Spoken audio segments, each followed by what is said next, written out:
Welcome back to Steel and Vance. We've been telling you he was coming, and here it is. Professor Peter J. Hotez. He's a professor of pediatrics and molecular virology, dean at Baylor College of Medicine, and Texas Children's Hospital chair. You've seen him, well, everywhere. He has been such a champion in all things COVID-19 awareness. He is an anti-science and anti-vaxx champion. He is Peter J. Hotez, and we're so pleased to welcome the professor live here on the show because you are in Vancouver right now. We tried really hard to get you to come in studio, but you're such a busy man. Thank you for making some time for us today. Thank you. Oh, well, thanks for having me. I love coming to Vancouver. I think it's one of the most beautiful cities in North America, maybe in the world. And UBC, University of British Columbia, is a very inspirational place. So I'm here giving a series of lectures at UBC, and so very, very glad to be here. And I know your time is short and everybody's grabbing at you, so let's just get right to it. One of the things that people have been talking about in the past couple of days is some new information coming from U.S. government sources. They're suggesting that maybe the origins of COVID were from a lab leak in Wuhan. I know you have opinions about this. Tell me what you think. Well, remember, we started making coronavirus vaccines starting 10, 12 years ago because we saw severe acute respiratory syndrome that ultimately affected Toronto. That was a coronavirus in 2002, 2003, then Middle Eastern respiratory syndrome in 2012. And we said it's just a matter of time before we have the third one because the virus is jumping from bats to people or bats to people through secondary intermediate animal hosts every day. And now they're catching fire, critical mass. And by the way, we're going to probably have a fourth major one before the end of this decade. So I never really understood the rationale for postulating either that the virus was manufactured in a lab or leaked from a lab when we knew these were coming. And now we have two scientific papers published in Science Magazine, which is one of our most prestigious scientific journals, the same place where Edwin Hubble published and Einstein published and Thomas Hunt Morgan published, the founder of genetics, showing that the virus emerged in a cluster of cases around a wet market in Wuhan. And moreover, the cases were all identified in the part of the wet market, because the wet market's about the size of a soccer field, the part of the wet market where those live animal intermediate hosts are. So to me, that's pretty compelling. And on the other side, so far, there's been no publicly available data or information pointing to a lab leak. I mean, zero. So I was kind of surprised when the Department of Energy, which has a lot of good scientists, came out and said that it could be a lab leak, although they said it was with low confidence. And I'm not an intelligence guy, so I had to look up what low confidence means. It means it's pretty scattered, right? And to me, low confidence sounded like no confidence when you actually look at what it means. And then the FBI director made an interview on Fox News, said it was moderate probability. But a couple of things. Four intelligence agencies have more or less dismissed the lab leak as highly improbable and agree with me and the scientific community that it's through zoonotic spillover in the wet markets. And then now we have these two agencies that say with varying degree of confidence it could be a lab leak. And so I think that the scientists are kind of scratching their heads and say, okay, well, from the publicly available data, it all points to wet market origins and animal origins. Are they looking at some specific classified information that none of us have seen that make us think differently? And I can't answer that. But then again, you have most of the intelligence agencies presumably looking at the same data, have also concurred with the mainstream virology community. So I don't think this is going to go very far, but about the lab leak, all the intelligence agencies have said ixnay, no to gain of function research, that it wasn't manufactured. Two agencies say, some degrees of likelihood it could be a lab leak. I suspect that's going to go away. But Right. until we see what classified data that they're looking at, it's hard to comment on. Let's talk a little bit about the anti-science piece, because certainly you mentioned Fox News and those who want to politicize or look to discredit scientists such as yourself. You've been such a champion, even prior to COVID-19, it must be said. We should probably show that you are an author. You wrote a book about your adult daughter, and preventing the next pandemic. You also wrote the book about Rachel, your adult daughter, saying, no, vaccines did not give Rachel autism. There is so much that you and I have talked about over the years leading up to COVID-19, yet here we are. And you and your team at Texas Children's Hospital created the vaxx and gave up the patent to it. Can you tell that story to our viewer?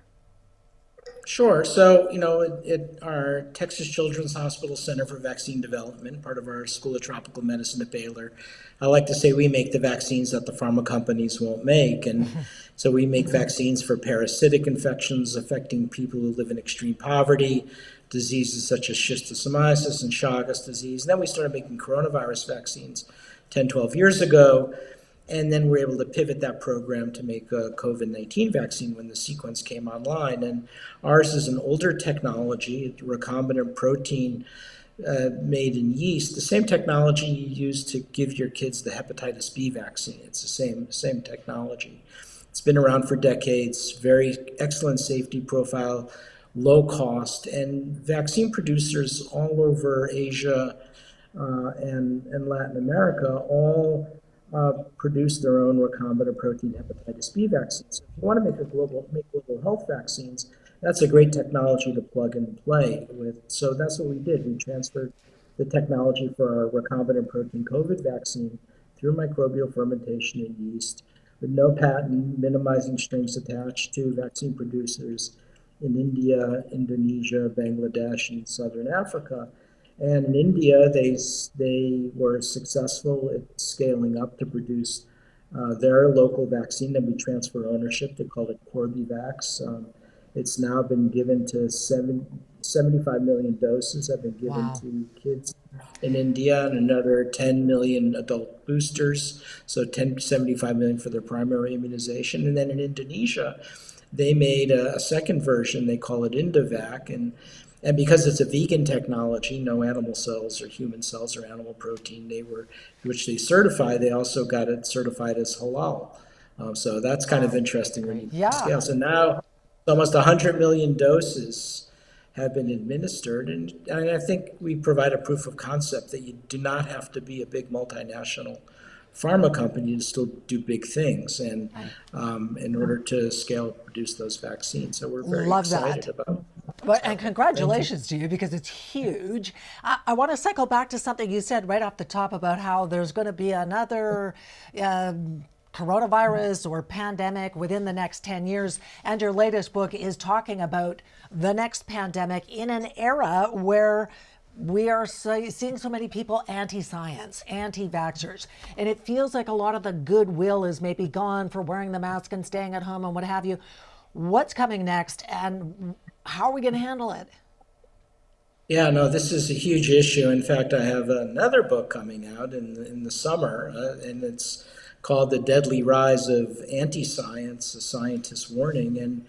And was not a fun book to write, because it tells the story of about, after vaccines became widely available in the United States by the spring of 2021, at least 200,000 Americans, 200,000 needlessly lost their lives because they refused to take a COVID vaccine. They were victims of what I call this anti-science, anti-vaccine activism or aggression. And the point is now anti-science is itself a kind of a lethal societal force, and we've got to figure out ways to manage this, because again, when the next pandemic comes along, it's going to be the same thing. And now the U.S.-style anti-vaccine movement is contaminating, parts of Canada, and now it's moving into Germany, Austria, and even low and middle income countries. And I think it's going to affect all childhood immunizations. And the book sort of ends on a somewhat unsatisfying note, to say that now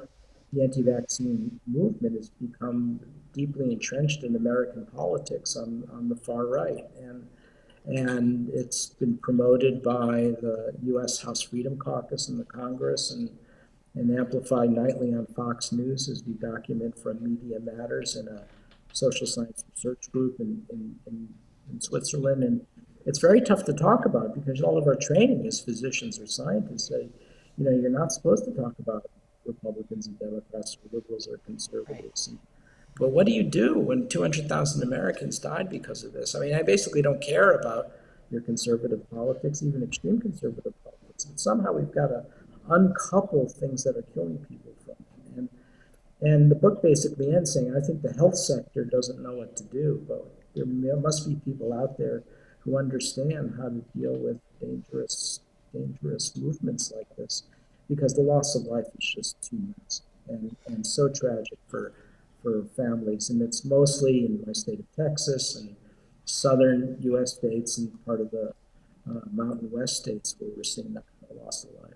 Yeah. I know you don't have a lot of time here. You're such a busy individual, but I'd be remiss if I didn't ask you about what brought you and I together, the MMR vaccine and the hesitancy around childhood vaccinations and how COVID has really set families back in getting their kids vaccinated and up to date with their vaccines, the importance of that. Let's end on that note.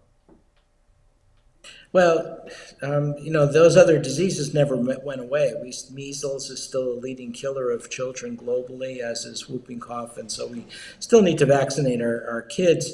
I am worried now about a spillover from all of the anti-vaccine activism around COVID-19 vaccines may give parents pause about vaccinating their kids for other vaccines. And, we've made such gains in eliminating those ancient childhood scourges.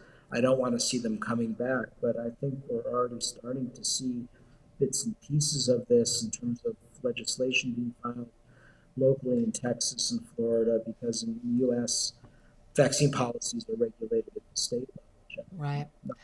level. And I worry about it contaminating low and middle income countries as well. Right. Yeah. You've been a champion of those. I tell you what, we could talk to you for an hour, for 2 hours, for 3 hours. We can't even scratch the surface of everything there is to know and everything you know. But thank you so much for carving out a bit of time for us. And thank you for what you're doing in the world to make it a better place as well.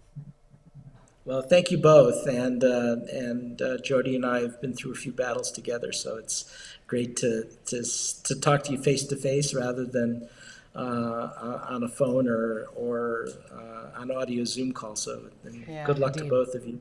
Thanks again for the opportunity. Dr. Peter Hotez. So much. Cheers. Thank you so much. An amazing man. Whoosh. Yeah. When we come back, we're going to completely sort of pivot Flip the things. script. The script. See what I did there? Yeah, a year. A year after the slap seen round the world, the Academy Awards are back. Get out the popcorn. Entertainment reporter Dana G joins us next with her Oscar picks.